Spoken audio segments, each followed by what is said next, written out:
The Acre, as it's known, is the oldest neighborhood in our city. It was once home to many French immigrants who migrated here to work in the old mills. And this was where our community and family all came together.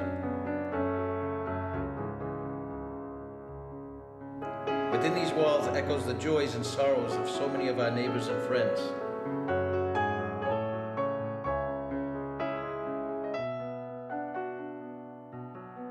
My name is David Willett. I was born and raised in this old neighborhood, and this was our church.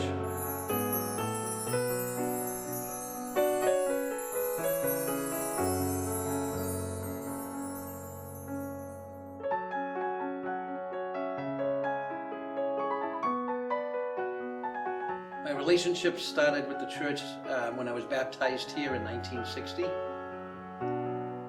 And I was an altar boy, choir boy. I had my confirmation here in the 1970s. Then I also was married here August 2nd, 1980 to my wife Lynn. I also had some sad times. We had the funeral for my grandmother and grandparents both here. So the church has always been a major part of my life and a very important part of my life.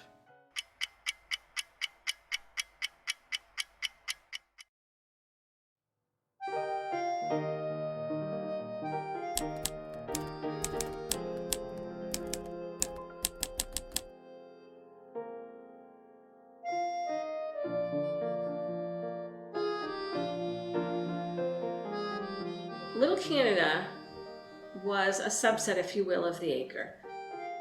And everyone spoke French. The stores, my grandparents owned a little variety store. Sawyer is my grandfather's name. Not French at all, we don't know where it comes from. But it would all be French speaking. They had businesses, a movie theater, the church. There were functions. So people would come from Canada, and for the most part, and speak French all the time, and it was not very different than the little Greek area or the mostly it was French and Greek at that point in the Acre. The other half of the Acre was mostly Greek, and so they would, like if you think of Cambodia town today, they would just be among their own people, if you will, being able to communicate in their own language. On April 18th, 1868, Father Garin here with Father Lucien Lagier, a companion, came down to Lowell by train from Montreal. They were met at the Lowell train station by Father John O'Brien of St. Patrick's Parish, the famous Father O'Brien of Father John's Medicine here in Lowell.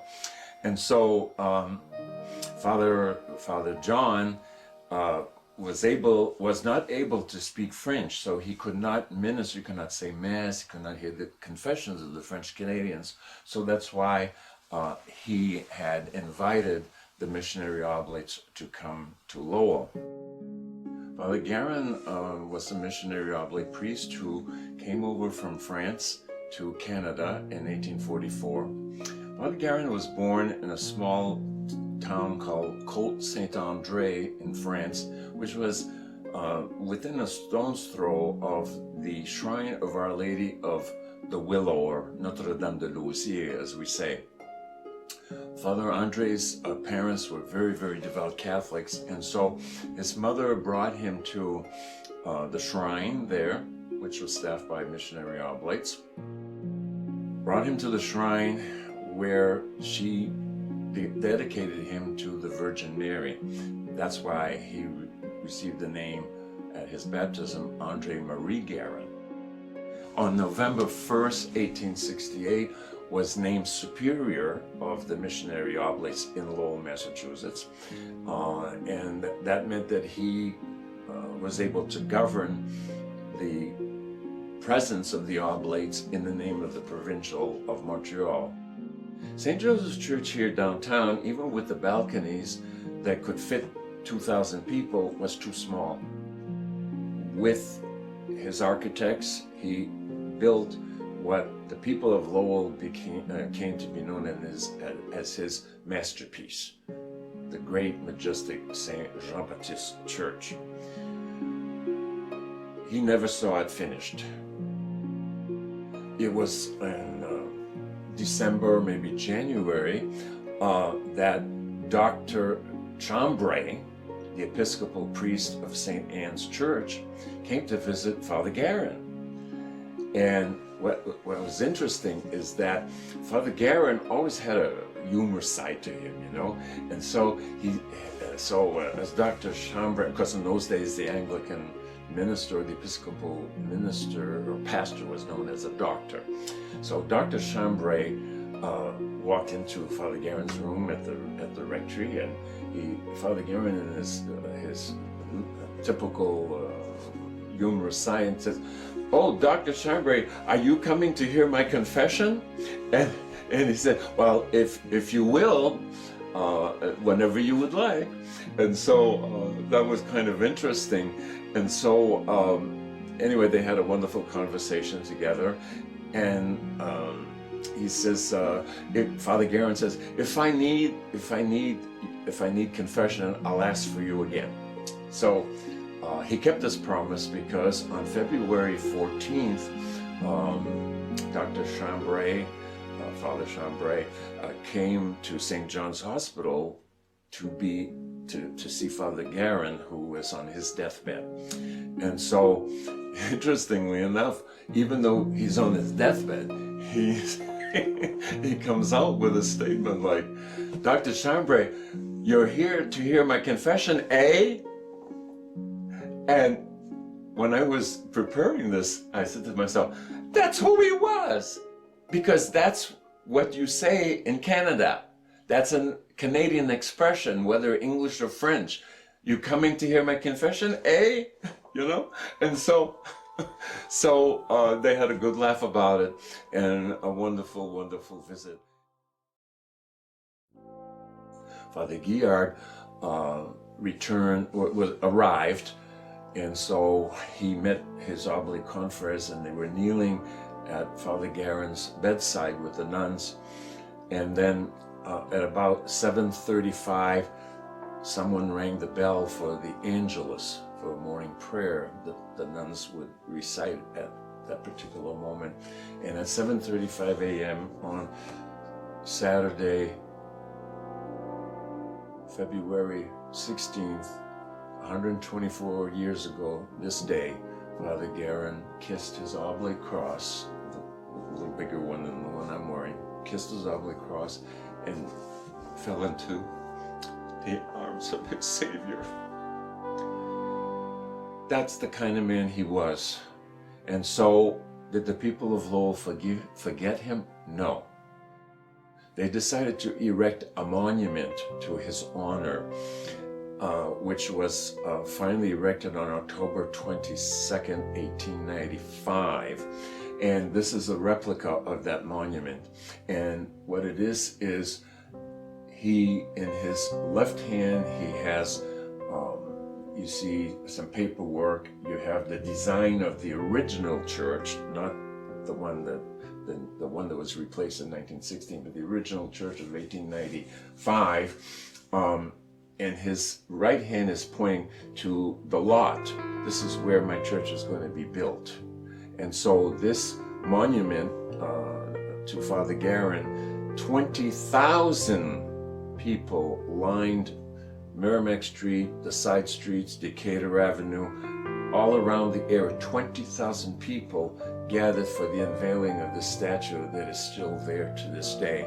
And the simple inscription is,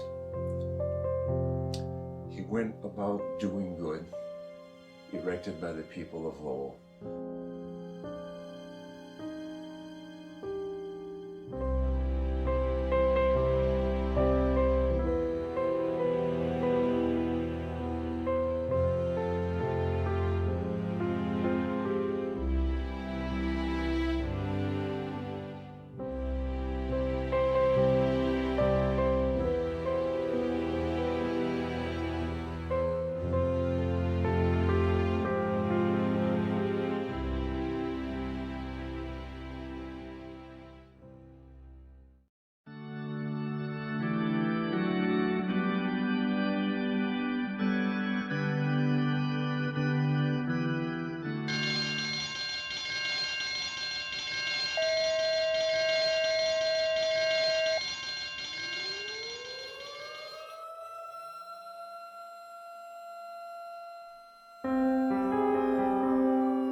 fire of 1912 at Saint Jean-Baptiste Church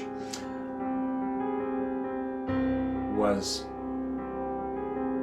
a very devastating day in the life of the people of St. Joseph's Parish. It was still St. Joseph's Parish, but it was Saint Jean-Baptiste Church. And what I know of the day is there was a gas explosion in the meters, the gas meters in the lower church. There was some kind of an explosion.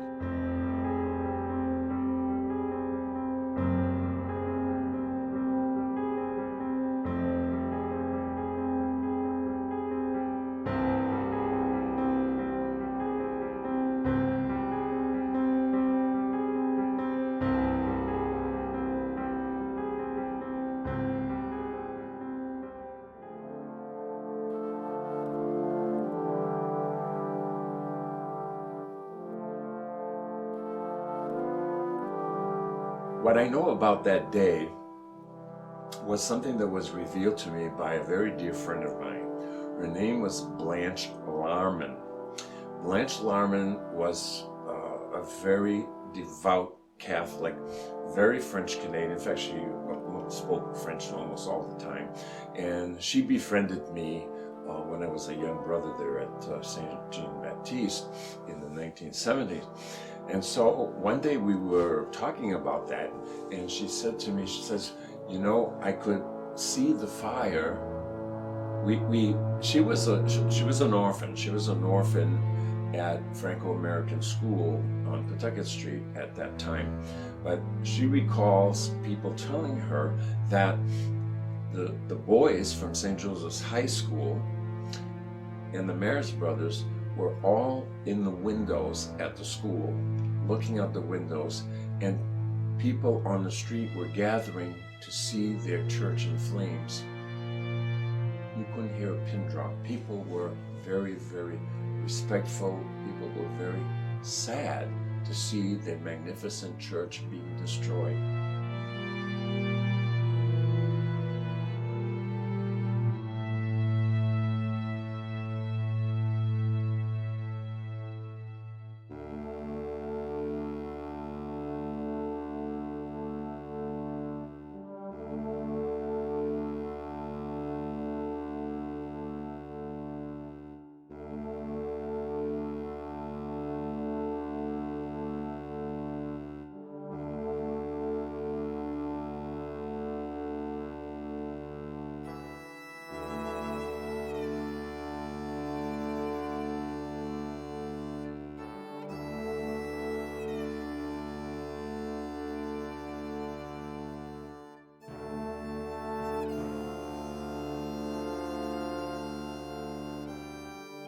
And so from 1912 until the rededication in 1916, St. Joseph's Church here in downtown Lowell acted as the auxiliary church, or this, the parish for the time being.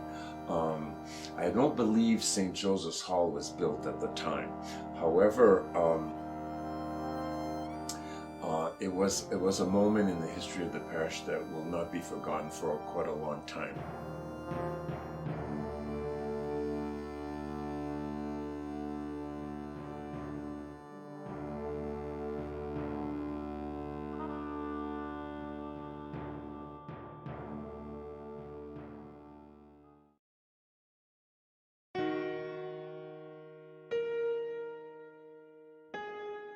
This statue was found intact, even though the church crumbled around it. That statue was miraculously saved from the fire. So it was in the church in the fire, and it survived the fire. It was the only statue that survived. And then it was used during all the events where they commemorated being French Canadian during Franco-American Week. And then it disappeared for a while after the church closed. In that interval, the statue got lost. So the movement from St. Jean the Baptist Church to St. Louis Church to St. Margaret Dougall Church, somehow the statue got misplaced or got lost. Well, Mr. Al Daigle of Daigle Insurance in Dracut was able to locate the statue, and he wanted the person who sold it to him wanted to remain anonymous. But I know that Mr. Dago paid $1,500 for the statue out of his own pocket and refinished it, had it refinished professionally, and decided to donate it to St. Joseph's Cemetery here in East Chelmsford, where the Franco-American people would see it more often.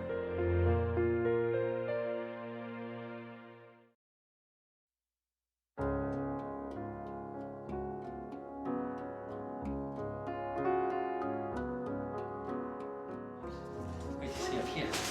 This brings you above the ceiling of the church, where they used to lower the chandeliers from. Again, just watch this up. So this is the round part of the ceiling right here. This is all cement after the fire that they had. They redid it all with iron lath and then cement and plaster. Come up here. Now you see these right here. This is how where the chandeliers were. This is how they worked. You would turn this, it would hit this gear right here, and with this cable, it would drop the chandelier to the floor downstairs in the main church. They'd replace all the bulbs, and then somebody would be up here and have to crank them all up. And so right here you get a good view of the iron and what they did to put the church back together after the fire. As you can see right here, even the top of the roof now, where it's all slate above, this is all metal. So there's no real wood on this when they rebuilt this to make it safe after that first fire. It was the columns that had remained intact. The walls had fallen apart, but the columns remained intact. The roof remained fairly intact. And so it was decided that the new church, the columns would be incorporated into the walls. And so now you had the auditorium, if you will, of 2,000 unobstructed seats. At the dedication in 1916, when the Archbishop of Boston, I think it was probably Cardinal O'Connell, came to rededicate the building, it was a testimony to, again, the people of Lowell and their commitment to their French-Canadian culture and faith.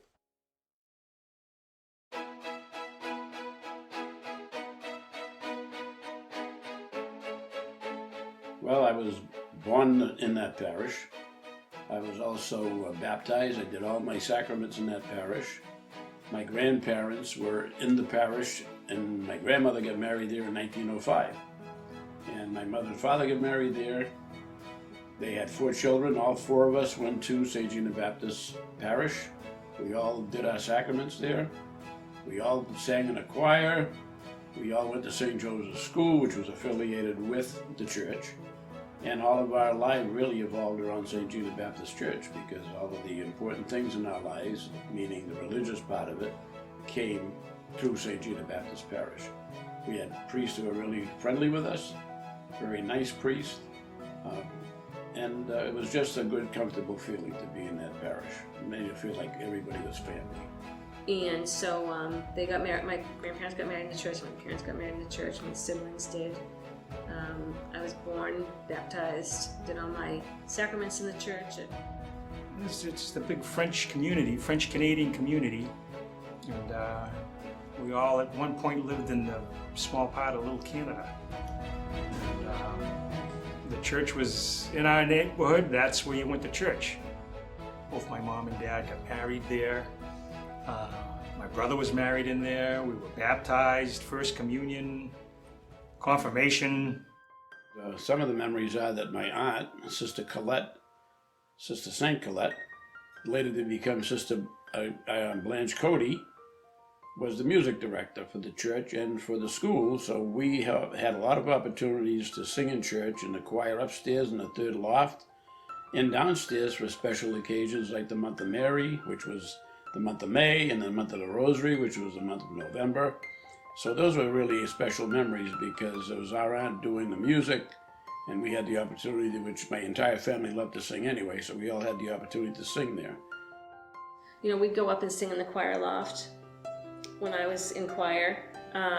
They had that spiral staircase and pulpit that nobody used, but trust me, when nobody was around, we'd go up and climb in it. And when the church closed, because when I was a kid, girls couldn't be altar servers. We were not allowed. So we didn't get to ring the bells at, you know, when they converted the, you know, so all of us to a person went and knelt and rang the bells just to try it, because we had never been allowed to do that when we were kids. I think all of us probably would have been altar servers. There was a group of us that were very active. We also remember ringing the doorbell at the rectory any time of the day if we weren't in school, if there was no school, and saying, "Father, can we have the key to the gym at St. Joe's?" Because they held the key. And they let us take the key, go down to the gym, open it up, and all the kids would go play basketball there. So these are a lot of the good things that I remember.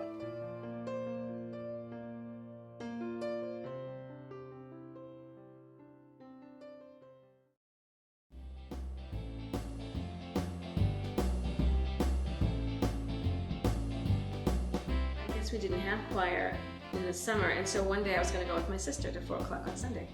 She was a little reluctant, but she said, okay. So we pull up at the church, and I said, oh, I get to go out. And she said, oh no, we don't actually go in.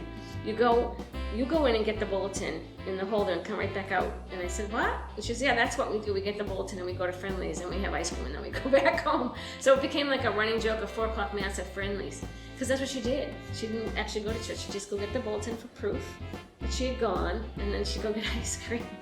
But so I only did that once. I did it willingly, I won't lie. As we got older, I belonged to what they called the Holy Name Youth Council, which we sponsored different activities in the church. We sponsored dances for the teenagers. We sponsored card parties for the senior people. And we did debates and stuff all in that French hall, which was next to St. Joseph's School. And that was all part of the parish. And the 8:30 Mass on Sunday morning, which was the kids' Mass, we all went to the kids' Mass. And the people from that section of town remember, after the kids' Mass, we went to the Sweetland Gardens and we had our breakfast.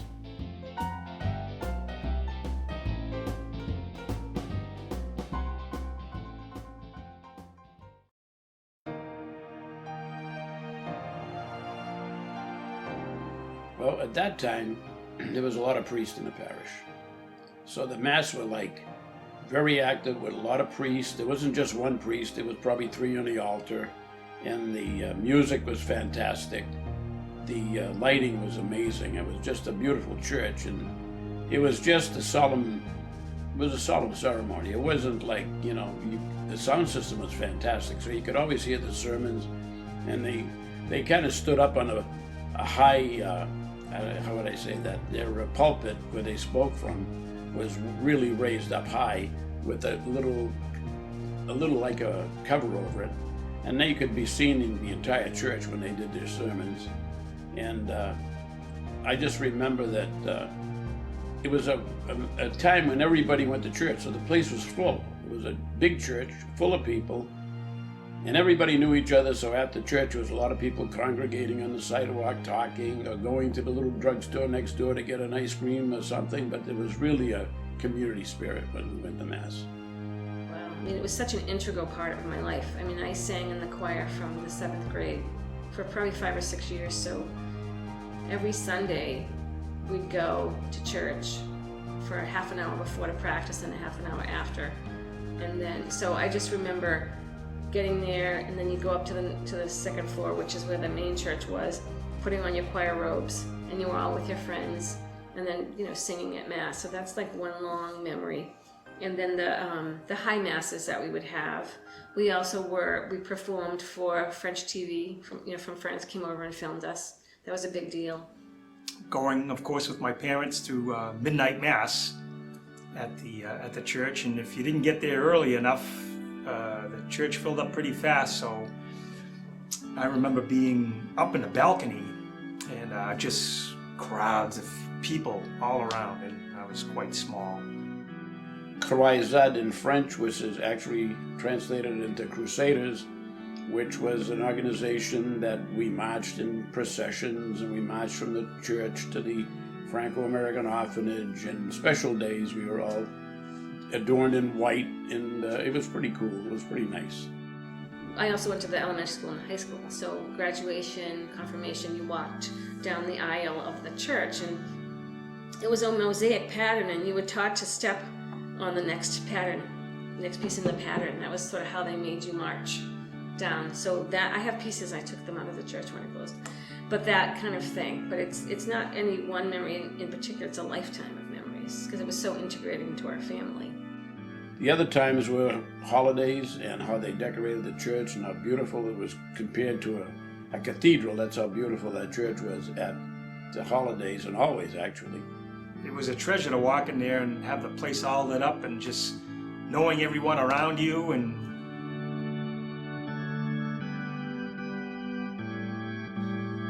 it was beautiful. And hearing that big organ behind us was amazing also.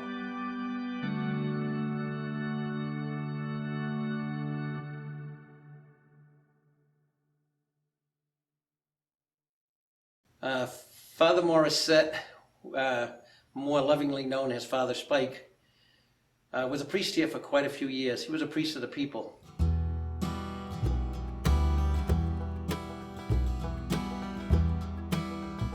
I knew Father Spake very well, very, very well. Father Armand Morissette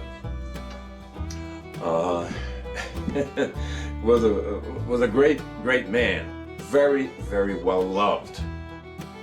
He could say a half-hour mass in 15 minutes. And being a young altar boy or whatever, I remember when we walk in and we just look at each other and smile, the other altar boys, because we seen it was Father Spike. That mass at 4 o'clock was the most well-attended mass in all the Catholic churches of Lowell because of Father Spike. Father Spike could say mass in Sunday mass with sermon in 25 minutes.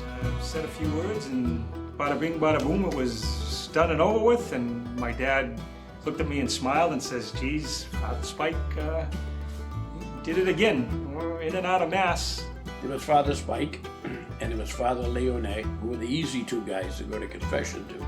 So if you went to confession, there was 2 long lines, one at Morissette and one at Leone, and then all the other priests were waiting for people to show up because nobody wanted to go to the other guys who were too tough. But he also, I'm not afraid to say, he liked the bottle. And if he was not in his room at St. Jean-Baptiste Rectory, you could almost find him at the Pastime Club across the street. Father Spike was unique, clearly. He had a spot in the Pastime Club. Dave could probably tell you, probably had his own seat. Didn't hesitate to sit at the bar and have a few. A perfect example would be Ash Wednesday. He would put the ashes on people whoever came to the church, but he made it a point forever, for years. He just would go out to the Old Worthen, the Pastime Club, and he would meet people, and he would give them their ashes where they sat. He would have a talk with them if they wanted to say a prayer. He would, right there at the bar stool, he would say a prayer with them, and he would give them their ashes, and then he'd go to the next person. And so his room was always very neat. So he had kind of like, all he had was the space of this table for a space on his desk, but everything was neat, organized. He knew where everything was. It was a really great man, and sorely missed by a lot of people. He was a great, how should I say, promoter of, or knowledgeable about the famous Jack Kerouac.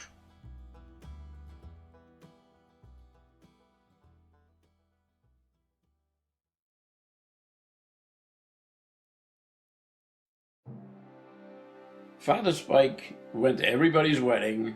He was invited to everything, because Father Spike loved to not only be a priest, but he loved to socialize. And I remember when Father Spike ran for, I believe it was a congressman or a state rep, I believe, from Lowell, Mass. And he was a politician as well as a priest. And one highlight that I remember, we were hanging around the corner, all the kids hung around the Sweetland Gardens on the corner of Cab and Merrimack, and we seen all these big limousines coming up the street, and the car stopped in front of the rectory. And a gentleman by the name of Henry Cabot Lodge, who was running, I believe, for vice president or one of the main offices in Washington, came to visit Spike in the rectory to get his endorsement. That was one thing I remember from Spike. He was also a politician. I remember Bobby Kennedy came to Lowell. He landed in a helicopter on the North Common, and we all went to see him, and he was visiting Father Morissette. And he was also friends with John Kennedy. There was a certain point in time where priests could be politicians. Father Dryden, I think, was a congressman. So there was a point where that was allowed. So he loved to hobnob with the politicians.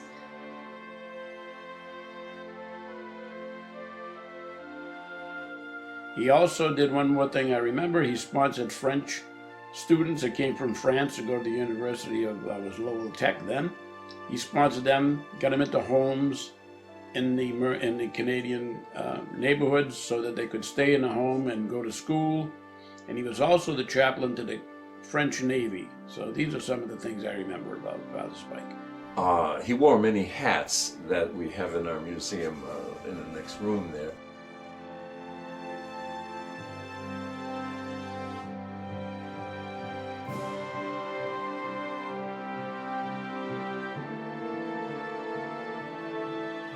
And that's where they have like Father Morissette Highway over here. He was that respected. Father Morissette was also the chaplain of the United States Navy too. So he used to always call me his son. So I have his book at home, and it says, "To my son David." Probably one more thing. Probably the only person I remember that got the what they call the French Medal of Valor during the Second World War. They awarded it to Spike later.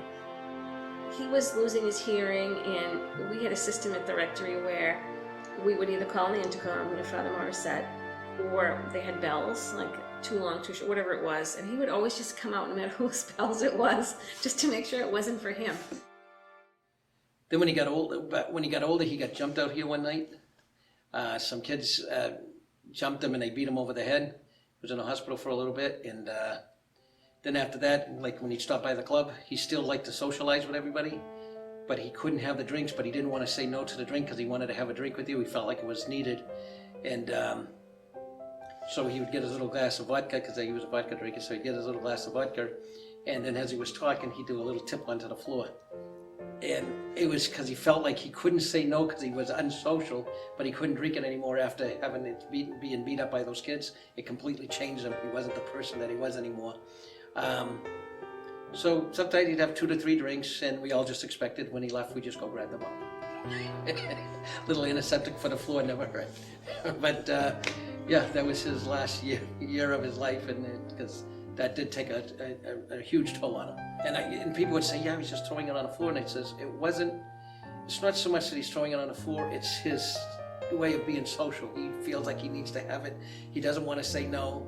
He doesn't want to show you that he's disrespectful, and also for himself, he wants to be part of the toasting and the this and the talking and laughing and telling jokes. Oh my God, he could tell jokes too. He had his stories. He always had stories and everything else. So that was one of the main parts. Like when he came into the pastime club, we all just understood it, and it was all good. It was all good. He was he made friends very easily, very, very easy. He was not one of these highfalutin French priests from France that, ne me touchez pas, don't touch me, or, he was really a true oblate, down to earth, one with the people. And so I think his memory here in Lowell is still very much alive, and we're grateful that we had him in our community, as well as his brother Joe. He was definitely a huge part of our community, and one of the greatest priests I met, because he truly, truly cared about people.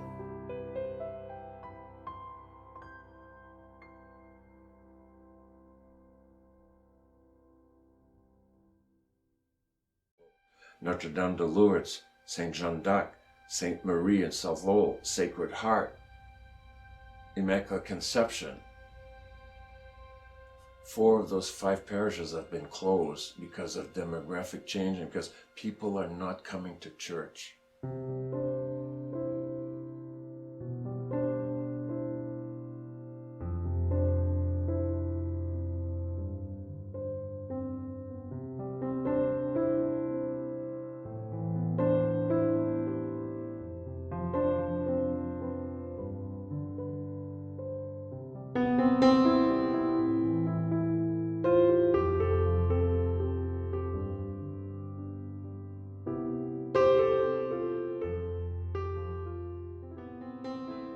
because of the lack of numbers and because of the financial situation. Father Joseph de Burgh had undertaken with the Archdiocese a loan of $100,000 to repair St. Jean-Baptiste Church roof. And this was a very, very difficult drain on the parish. In fact, when I left the business administration of that parish, there was a debt of over $75,000. And still we had to renovate St. Joseph's Convent because the sisters there, the 33 sisters living there, the living conditions were deplorable. And so we put some money into that building. And so the finances were so bad that I knew something was going to happen.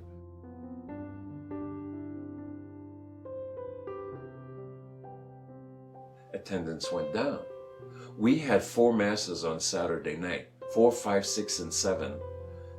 And we had to drop down in 6 years to only 1. And so I saw the demographic change. I saw the people leaving the little Canada. In fact, this is a true story, that when Father Michael Lozé did the parish visitation of the Northern Canal apartments after the government tore down all the tenements of the French Canadians and built the Northern Canal apartments, 395 apartment units, he only found 5 Catholic units in that whole environment. But that created the loss of the church and the schools ultimately, because people were forced to disperse. They didn't choose to disperse. They lost their homes.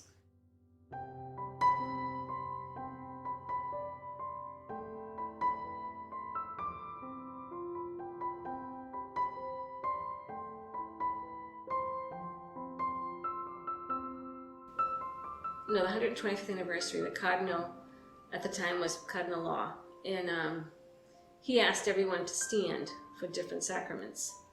And many of us stood for all of them, because there were many families that remained there and had been there, as I said, like my family, from, my grandparents, their families were here in the 1880s when the church was built, so probably from the beginning, because, you're French speaking, we were the only game in town. And then they just stayed, and it became, leaders in the church. So there were many families like mine that you could say for the whole 125 years there was a Pequin in church, or a Sawyer, which is my grandfather, in church from day one until, the last Mass, which is when I was there, and my mom and my family. So I was very disappointed when I found out the church was closing. We had all worked together to make this a great place, and it was part of the community, and it was one of the biggest parts of my life. And it was one of those that you figured would always be there.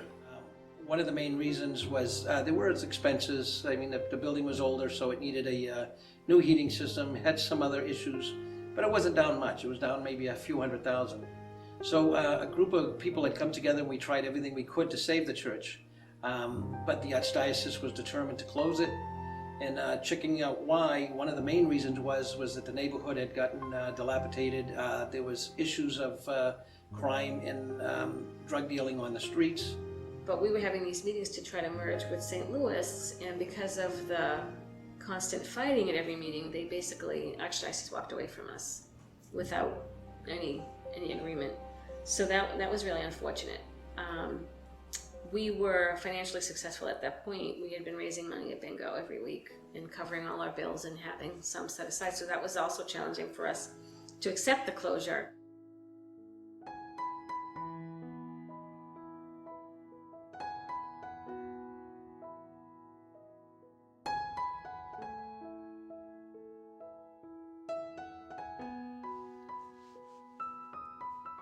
But just going through that process of the closing and meeting and, seeing the inevitable happening, and then you have to go from there to, you're planning 125th anniversary Mass, and then a closing Mass. It's not surprising people leave the church when you have to go through that grieving process, because you forget you're going to lose your bingo, you're going to lose all your Girl Scouts, the choir, all the people that meet there on a regular basis for other things. That's all gone. Some of the people that We're really working hard to try and keep it from closing. We're devastated. The last day, the last Mass, we all went to the Mass. The church was full. We all attended the Mass. It was like a funeral. It was sad to see the closing of such a great institute. And then they became a Spanish church, which we were glad to see that because at least it was being utilized. And that ended up closing also. So the sad part is that because of urban renewal, I think, a lot of the French Canadians had to move away from the neighborhood and they went to other parts of the city, and the church couldn't support itself anymore, so there was nothing else to do but close it. But even at that time, that day, it was just amazing to see all of the old parishioners show up. A lot of crying. It was tough.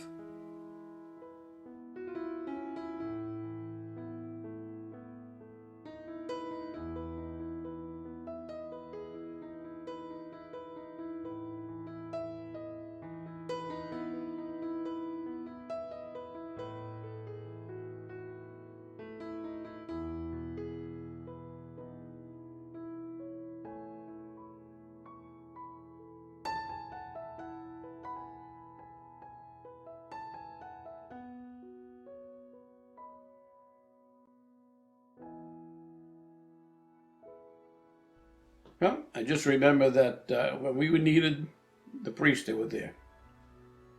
Through bad times in the family, illnesses, deaths, they were there. And when that closed, I was worried that at some point that possibly the Catholic Church would sell it and tear it down or do something. And one of the biggest disappointments was that not only did they close the church, but I got in here about a year later, and I noticed that they had taken everything out of the church, and they had painted over all the beautiful murals and everything. So we had where the altar was, there was a 2-story back of the altar. Above it was the Holy Ghost, the picture of the bird, and all of that disappeared.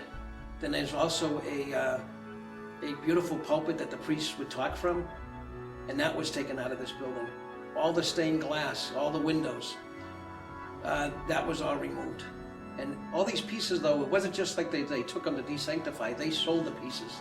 There was brass railing, anything that was worth anything was removed from this church and sold out. And the chandeliers, it was beautiful chandeliers, 60 foot up into the ceiling, and there's big cranks to lower them. All of that was removed, and they were all sold off.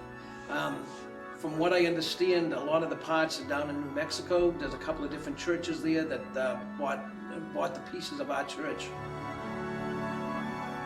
You should have seen it when all the stained glass was here, because at sunset like this, the colors from all the murals of the stained glass, it was incredible as it hit the floor and hit the room. Really missed the stained glass that was originally placed in this building. It all got taken out when the church sanctified the church. It was such a shame.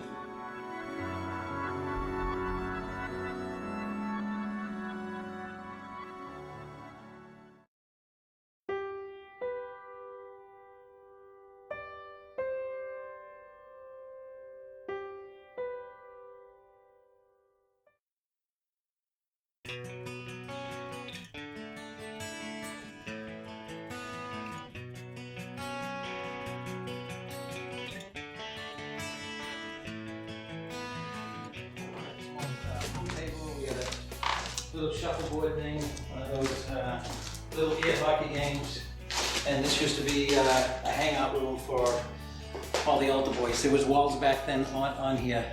Matter of fact, I think they were painted green back then.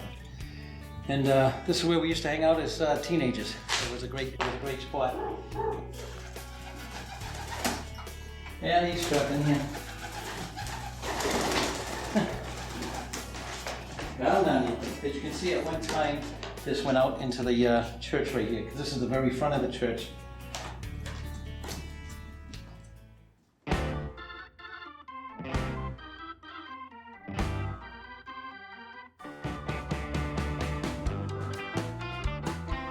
This is one of the best features of going back in the history of being a Catholic. I spent many times in here, and sometimes longer than I should have.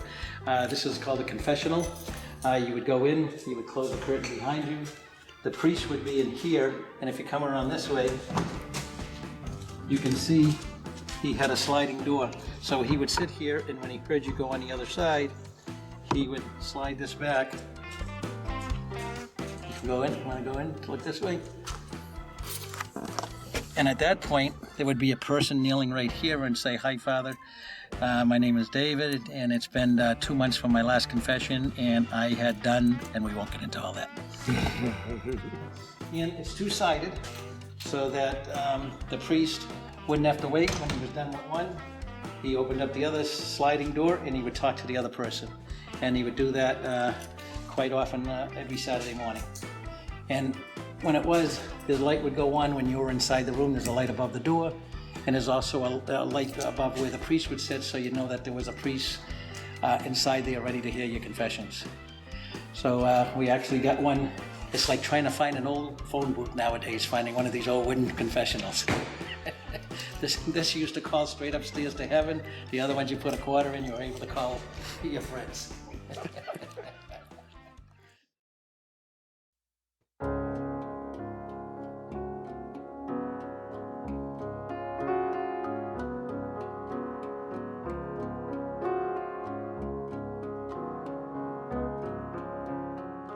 Right here, I had a check by a professional organ company. They said it's not ruined because one of the great things that over the years since the church dismantled it, there was a couple of different owners, and but nobody ever came in here and damaged the organ areas or damaged any part of this. So they said it really wouldn't take much, maybe $15,000 to $20,000, and this thing could be played again and be used again. And I know it was working into the 80s, and because I got married in 1980, and it was right here, and the organ was working then. Then I know even into the 1990s it was working, so it wasn't much ago. So all it is a matter of restarting it back up and starting it slow to see if there is any leaks or any dried out spots in the things. And there's one turbulent thing upstairs that needs to be fixed, the ductwork. But otherwise than that, this is still operational. And when those big pipes go on, they're like 30 feet tall, you can feel it go right through you. So the thing, whenever we do get it fixed, we plan on just opening the doors, opening the windows, find somebody to play some really good music, and just watch the neighborhood, and then just start hitting it with social media and say, "Come on down, you gotta hear this." And it'll just blow everybody's mind away. And that's coming. It'll be happening in the future. I don't know what year, but it's within the next couple. It should hopefully be there.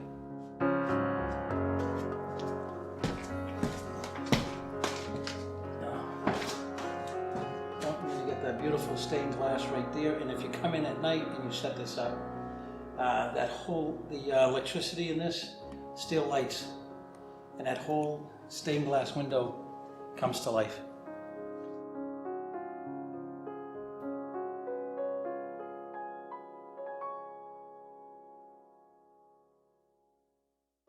So the future of St. Jean the Baptist, we're looking toward having it to be an entertainment center, a venue for possibly weddings, shows, but it comes at the cost of bringing it to today's codes. So, and also to try to heat it. It's a massive space to heat. Honestly, to use that building as an entertainment venue, you've got a lot working against you. You have no elevator, you have no facilities, restroom facilities, you have no heat. Why don't we do what has been done to Sacred Heart Church here in Lowell? A beautiful, magnificent building.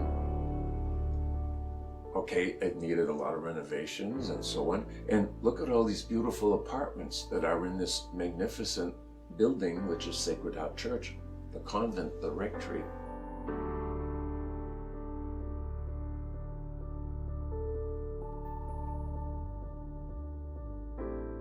I would like to see it utilized as probably a big concert hall of, classy stuff.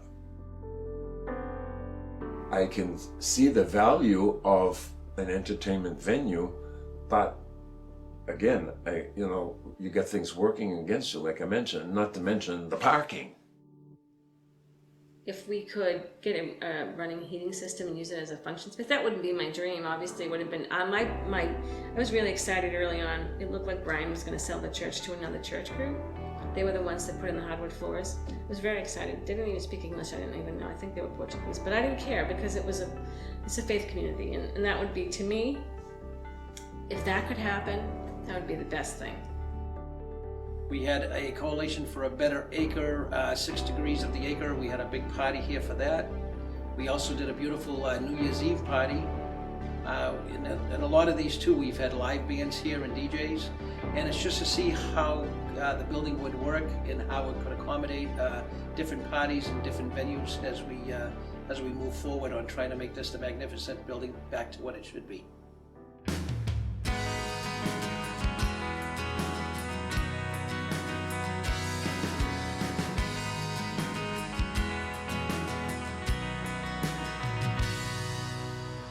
When life keeps falling and wonder where he is in all this mess, he's right there to guide you. Unseen, you're not alone. His light shines on the past that we're not shown.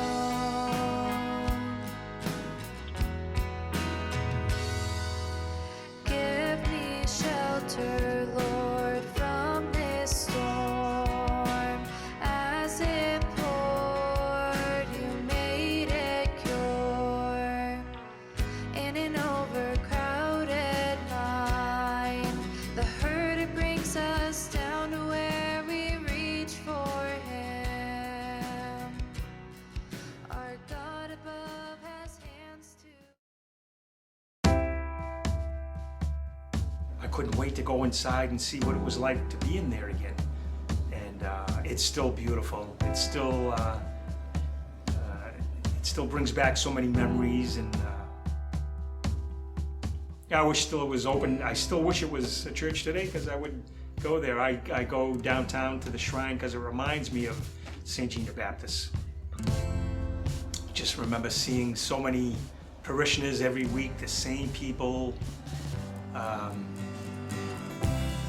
It's just all, it's sad as time moves on. I know a lot of those people have passed and moved on, and I'd like it to be remembered as a cornerstone of the neighborhood that we were brought up in. The neighborhood actually was very, very strong French Canadian. There's probably 10,000 French Canadian people in that neighborhood. And we lived right by the Irish people and the Greek people. We had a great community, but I'd like it to remember as the cornerstone of the French Canadian families, all the families that lived in that neighborhood. It served a group of immigrants who came here, like any other immigrant group, seeking, a better life in the United States. And it served its purpose. People were able to maintain their identity as French Canadians while becoming Americans. Many of their children, grandchildren, whatever, have gone on to be successful in many different fields. And so its legacy is clearly that it fostered a community of people who really believed in civic engagement, in community, and doing good for others. And from that came multiple generations of kids, adults now, who are doing the same thing. I mean, Dave is a product of that legacy, and myself, and many other people who still are actively engaged in their communities and doing good. And I think any organization that can claim that as a legacy is a good thing. I would like St. John the Baptist to be remembered as a great community church, a place where people from way back in 1896 when it started, a place where the community came together. People had joyous events and fun. And even in hard times or bad times, it was a place that people could meet and find solutions. We're working back towards that. The church has been closed for a few years, but the owner of the building, myself, and a group were all working together to bring this magnificent church back to the splendor and grandeur that it should be, and to be part of our community and part of where people, again, can come and have fun and have great events, and families and friends can meet. My name is David Willett. I was born and raised in this old neighborhood, and this was our church.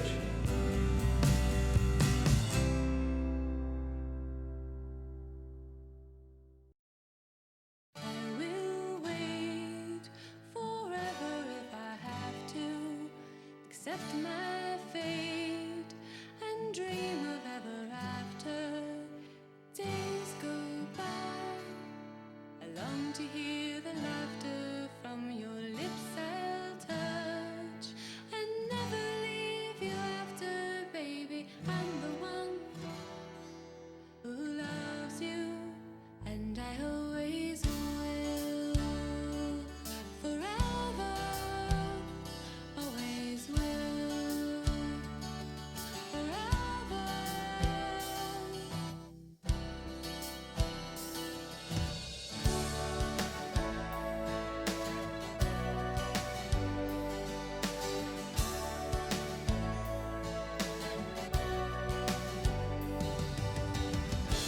Crazy days, you'd probably laugh about it.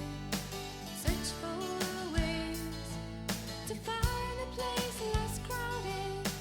Cast a look and hope for an emotion from you. I was hooked and fell into devotion for you. Please believe me, I love you, and I always will, forever, always will, forever,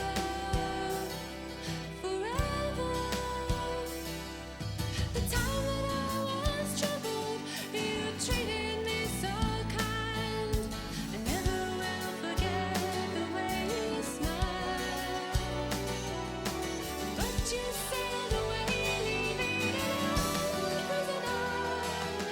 Yet I survived to see you smile. I will wait forever if I have to, accept my fate and dream of ever after. Days go by, I long to hear the laughter from your lips I'll touch, and never leave you after, baby. I'm the one who loves